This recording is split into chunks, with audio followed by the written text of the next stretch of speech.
একাধারে তো আর বাসে ভ্রমণ করা যায় না, সেজন্য বাসটা এক জায়গায় থামিয়ে মাঠের ভিতরে সবাই একটা গুরুত্বপূর্ণ কাজ করার জন্য গেছে। আমার চাচাতো ভাই আলামিন আর বাদ বাকি একটু পরে দেখতে পারবেন। দেখেন এ জায়গায় ওই জায়গায় আম গাছগুলো সব একেবারে পানি দিয়ে ভিজাই ফেলতেছে আর কি। তো ডোন্ট মাইন্ড, আর কি মারলাম আর কি।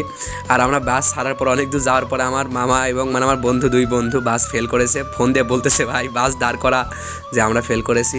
সেজন্য ওরা কীভাবে দৌড়াচ্ছে দেখেন। আমাদের মাদ্রাসার তরুণ স্যার এবং ইলিয়াস স্যার দুইটা স্যার সামনে বসে রয়েছে, আমি পিছনে ছিলাম কিন্তু সামনে চলে এসেছিলাম, কারণ আমরা রাজশাহী বিশ্ববিদ্যালয়ে প্রথমে ঢুকে পড়েছি। রাজশাহী বিশ্ববিদ্যালয়ে যাওয়ার কথা ছিল বিকেলের দিকে, কিন্তু আমরা আগেই রাজশাহী বিশ্ববিদ্যালয়ে ঢুকেছি। এখানে আমাদের বড় বোন পড়াশোনা করে, তাকে আমরা খুঁজতেছি কোন হলে আছে। আমার চাচা ভাই বললো মন্নুজান হল, অনেক কষ্ট করে খুঁজে পেলাম আর কি। আর আমরা এখানে অপেক্ষা করতেছি, আপু ভিতর থেকে বের হবে। তো আপুর সাথে কথা বললাম, বাইরে আসলাম, একটু খাওয়া দাওয়া করলাম আর কি। আমি সর্বপ্রথম রাজশাহী বিশ্ববিদ্যালয়ে এসেছি, সেজন্য ভালোভাবে কিছু চিনতাম না। আর এটা হচ্ছে লেমন জুস, এটার একটা কাহিনী আছে, ওটা বলা যাবে না, জানতে হলে কমেন্টে করুন আর কি।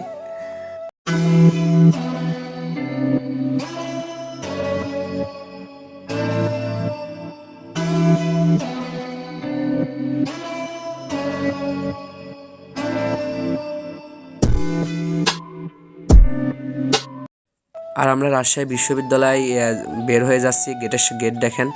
আর আমাদের বন্ধুরা বলতেছিল যে গেটের এখানে একটা ছবি তুলবে, কিন্তু আমাদের স্যার দাঁড়াইলো না, মনে থাকবে এটা আর কি। মানে মিস করেছি ভাই, ভিডিও করেছি এটাই যথেষ্ট, কিন্তু ছবি তুলতে পারি না, এটা একটা আফসোস থেকে যাবে। আর এটা কি আপনারা কেউ জেনে থাকলে কমেন্ট করবেন, আমি পড়ার পরেও আর আমি উচ্চারণ করতে চাচ্ছি না। আর এখানে দেখেন কাস্টম খেলতে খেলতে বাজি ধরেছে যে 600